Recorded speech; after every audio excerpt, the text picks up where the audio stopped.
পরম প্রেমময় শ্রী শ্রী ঠাকুর আমার, পরমারাধ্যা জগজ্জননী শ্রী শ্রী বড়মা, পরম পূজ্যপাদ শ্রী শ্রী বরদা, পরম পূজ্যপাদ শ্রী শ্রী আচার্য দেবীর শ্রীচরণে আমার শতকোটি প্রণাম। আমার সকল ভাই ও বোনেদের জানাই জয়গুরু ও ভালোবাসা। আমি শুরু করছি ইষ্ট প্রসঙ্গ আলোচনা। আমরা সবাই সুশিক্ষিত হতে চাই, আমাদের সন্তানদের সুশিক্ষিত করতে চাই, কিন্তু চাইলেই তো হবে না, সেটি ঠিকঠাকভাবে করতে হবে। আর তার সঠিক পথটি কি? সঠিক পথটি হল পরম প্রেমময় শ্রী শ্রী ঠাকুর অনুকূলচন্দ্রের প্রদর্শিত শিক্ষানীতি। শ্রী শ্রী ঠাকুর বলেছেন, একজন সন্তানের আসল শিক্ষা প্রতিষ্ঠান তার বাড়ি। একটি ফুল সুন্দর হয়ে ওঠে তার বৃন্তকে কেন্দ্র করে, তেমনি একটি শিশুর বিকাশের কেন্দ্রবিন্দু তার বাড়ি। তাই শিশু শিক্ষার প্রধান দায়িত্ব ঠাকুর মায়ের হাতেই তুলে দিয়ে বললেন, ছেলের প্রথম শিক্ষা শুরু হয় তার মার কাছে। তাই মার অভ্যাস, মার চালচলন খুব নিয়ন্ত্রিত হওয়া চাই। মার এতটুকু ভুলের জন্য ছেলের অনেক বড় ক্ষতি হতে পারে।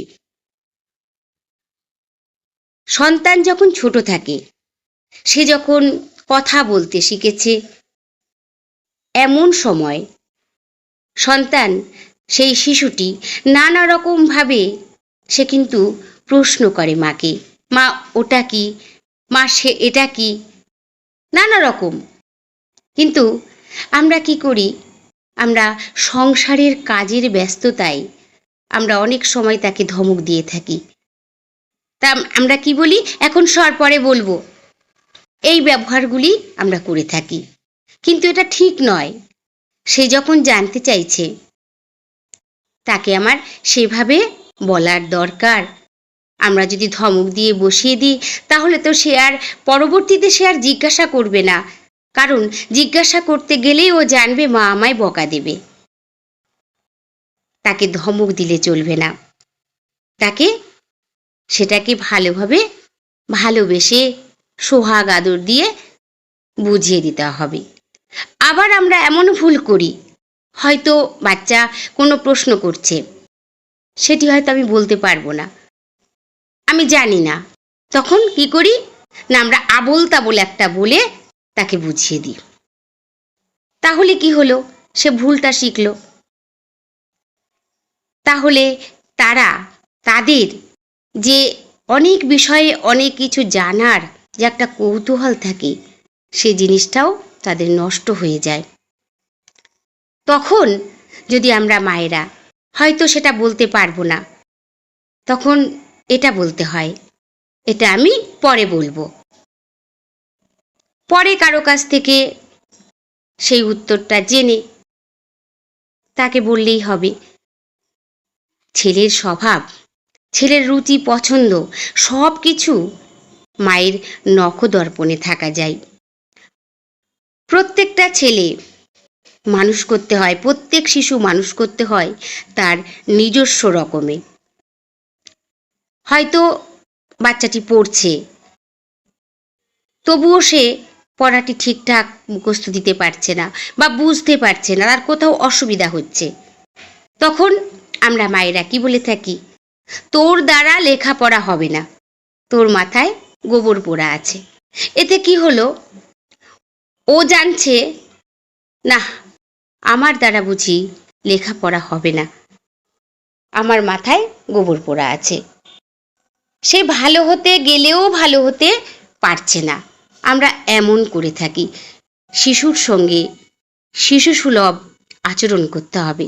সে যেমনভাবে বলবে। সে অনেক সন্তান আছে যে শুধু লেখাপড়ায় ভালো হবে তা নয়, তার যে জিনিসটার ওপরে তার ঝোঁক বেশি, সেটাকে ফলো করতে হয় আমাদের। অনেক বাচ্চারাই আছে যারা লেখাপড়াটা ভালোবাসে না, হয়তো তারা গান ভালোবাসে, নাচ ভালোবাসে, খেলা ভালোবাসে, আঁকতে ভালোবাসে। তাই আমাদের দেখতে হবে সন্তানটি কোনটার প্রতি বেশি ঝোঁক, বেশি আকর্ষণ করে তাকে। তাহলে সেই জিনিসটাকে নিয়েই যদি চেষ্টা করা হয় তাহলে তার ভালো হবে। সে যেটা শিখতে চাইছে তার প্রতি যদি আগ্রহ দেওয়া যায় তবে ভালো হয়। আর সে তখন ভাবে, বেশ ভালো তো, আমি যেটা পছন্দ করছি, আমার যেটার ওপরে ঝোঁক বেশি, আমার মা তো সেটাই চাইছে, সেটাকে বেশ আগ্রহ দিয়ে শেখাচ্ছে। তখন ওই সন্তানটি মায়ের পিছু কিন্তু আর ছাড়ে না, কারণ ও জানে আমি এটা ভালোবাসি, আমার মা সেটা পছন্দ করে। অটোমেটিকভাবেই শিশুটিও ওই মায়ের পিছন পিছন চলার চেষ্টা করে। বাচ্চা শৈশব থেকেই যদি মাতৃভক্ত হয়, সে পড়াতে যেমনই হোক না কেন সমাজের বুকে সুপ্রতিষ্ঠিত হবেই হবে। জীবন পথের কোনো বাধাই তাকে ভয় দেখাতে পারবে না, কারণ সে ছেলেও বুঝতে পারছে যে আমি যেটা ভালোবাসি মাও সেটা ভালোবাসছে। তাহলে অটোমেটিকভাবে সেই ভালোবাসাটা তার মনের ভেতরে জেগে উঠছে।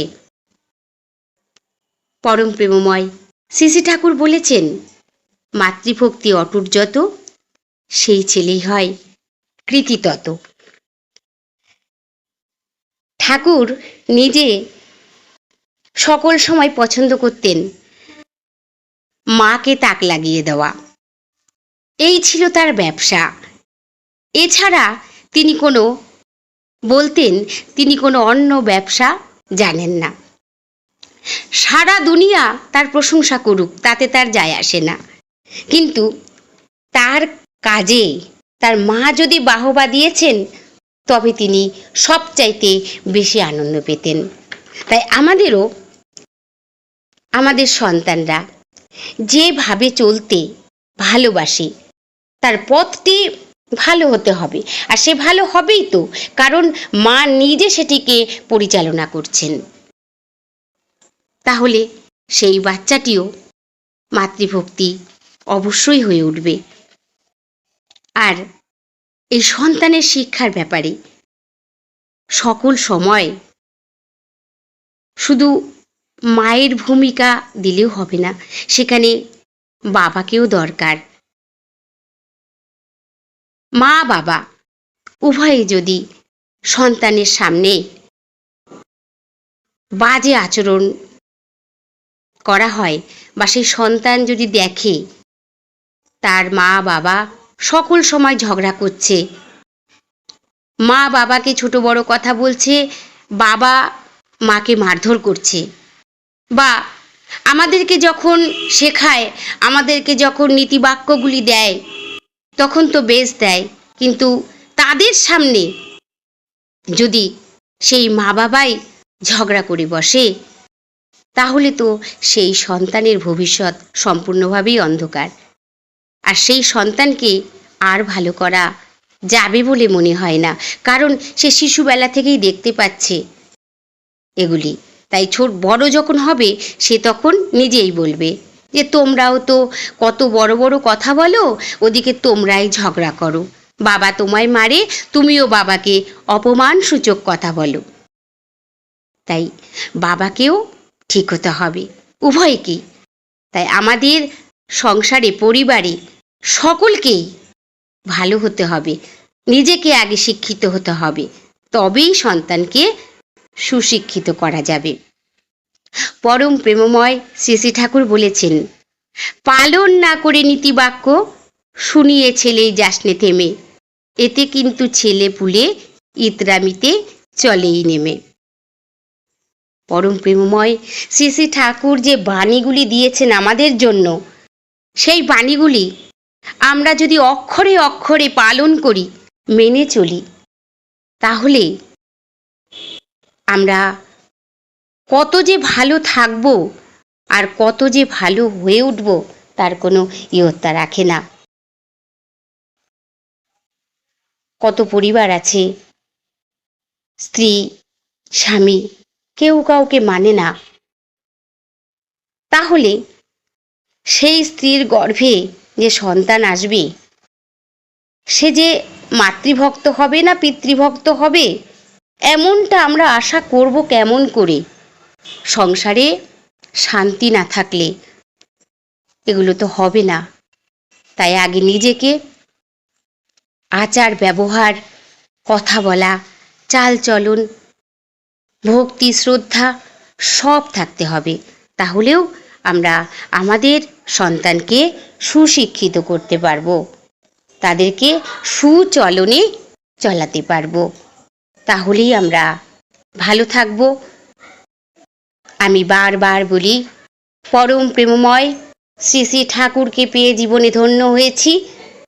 তাই আসুন আমরা যতটুকু পারি তার নির্দেশ মতো, তার বিধিমাফিক চলনে চলতে থাকি, তাহলে অবশ্যই আমরা ভালো থাকব, আমরা সুস্থ থাকব, আমাদের জীবন সুন্দর হয়ে উঠবে। সবাই ভালো থাকবেন, সুস্থ থাকবেন। পরম দয়ালের শ্রীচরণে আমি সকলের জন্য মঙ্গল প্রার্থনা করি। জয় গুরু।